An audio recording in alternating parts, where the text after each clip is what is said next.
Mayroon ng mahigit 200,000 na tao na may ganitong sakit sa Pilipinas. Ang rheumatoid arthritis ay maaaring makaapekto sa mga matatanda sa anumang edad, ngunit karaniwang nagsisimula sa pagitan ng edad na 40 at 60.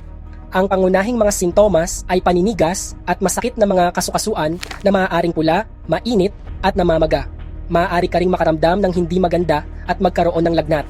Ang rheumatoid arthritis ay maaaring makaapekto sa anumang kasukasuan sa katawan, kadalasang nagsisimula sa maliliit na kasukasuan sa mga kamay at paa.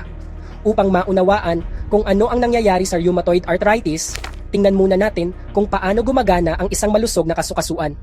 Ang kasukasuan ay kung saan nagtatagpo ang dalawa o higit pang buto. Pinapayagan nitong gumalaw ng malaya ang mga buto nang hindi sila lumalayo ng labis. Mayroong malambot na panloob na lining sa kasukasuan na tinatawag na synovium.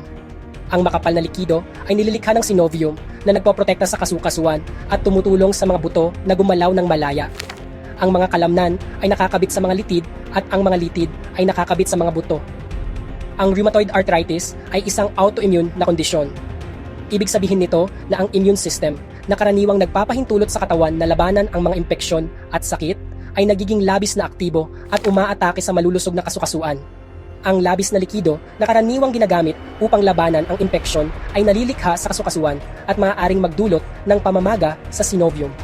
Ito ay kilala bilang pamamaga at maaaring magpahaba sa kapsula at itulak ang kasukasuan sa maling anyo. Hindi lamang iyon, ang labis na likido na ito ay naglalaman din ng mga kemikal na maaaring magdulot ng permanenteng pinsala sa kasukasuan at sa nakapaligid na buto. May mga gamot na available na maaaring huminto sa immune system mula sa pagdulot ng pamamaga at pinsala sa mga kasukasuan. Ngunit mahalagang makuha ang tamang paggamot sa lalong madaling panahon dahil ito ang magbibigay sa iyo ng pinakamagandang pagkakataon na mapanatiling kontrolado ang iyong kondisyon. Ang pagkakaroon ng aktibo at malusog na pamumuhay ay maaari ring magpababa ng sakit at paninigas. Ako si Dr. Alberto Santos, paalam na.